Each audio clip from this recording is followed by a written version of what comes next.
There's a story about a small boy who has learned about ragpickers. Ragpickers were the garbage men of their time. They would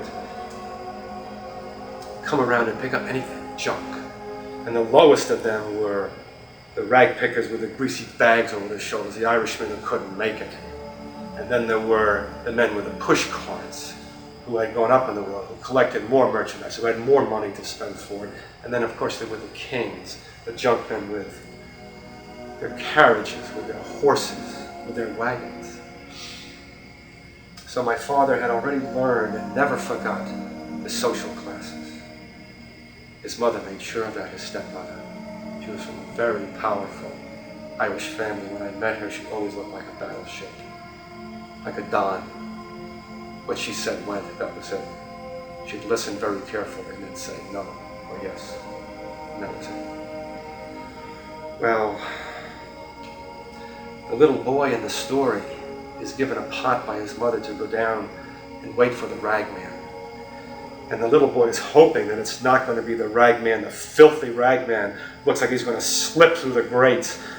He hopes he doesn't come by, that somebody in the carriage will come by. He's afraid of this man.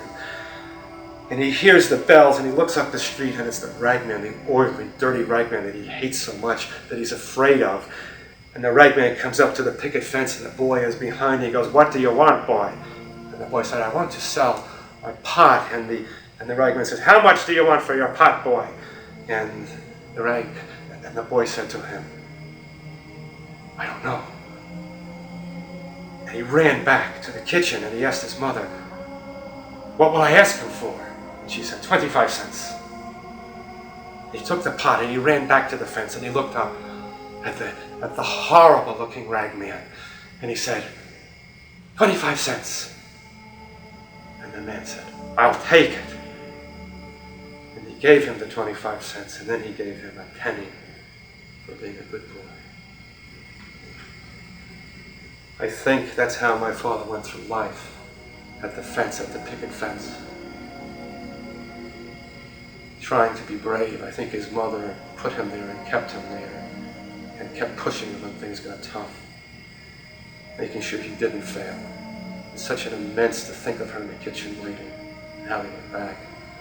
That's how he went through life. He always thought he was going to fall through the cracks like the ragman. I'm sure it drove him, the lesson was driven into him. So you have that color of fear in it too, and that determination, that ambition.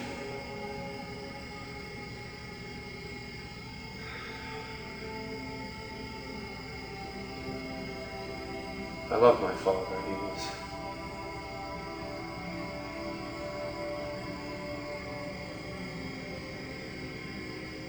a good man. He just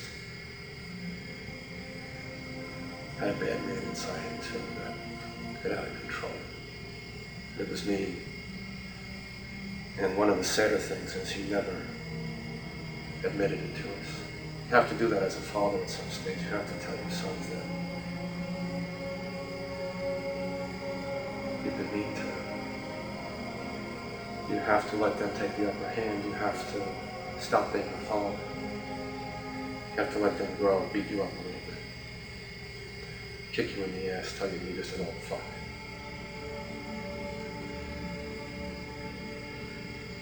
And if you get angry, you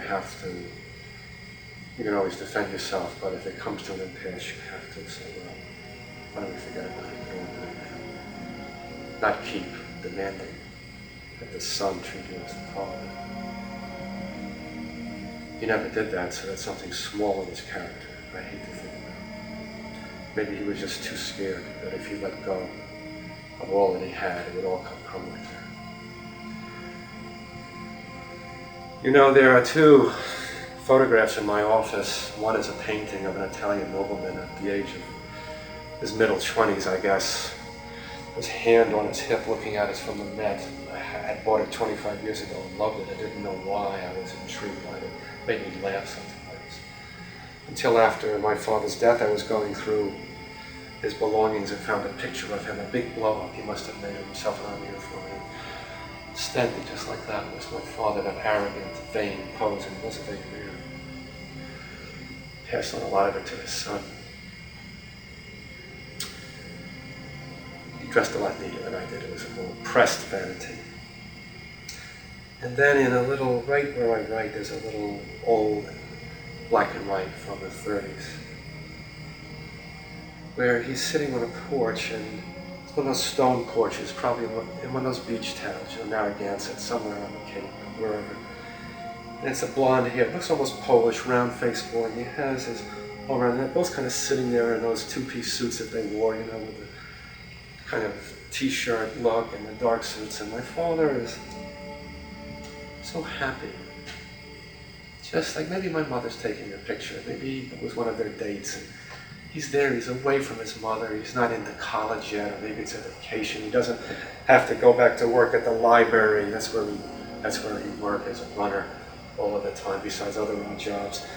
He was having the time of his life, he was really enjoying himself, he was a big shot, he was on the beach. He just couldn't believe it. This is a shy grin on his face. He can't believe he's getting away with it. God, he feels so good. I like to think of him like that sometimes. All of the time, really. It always helps me.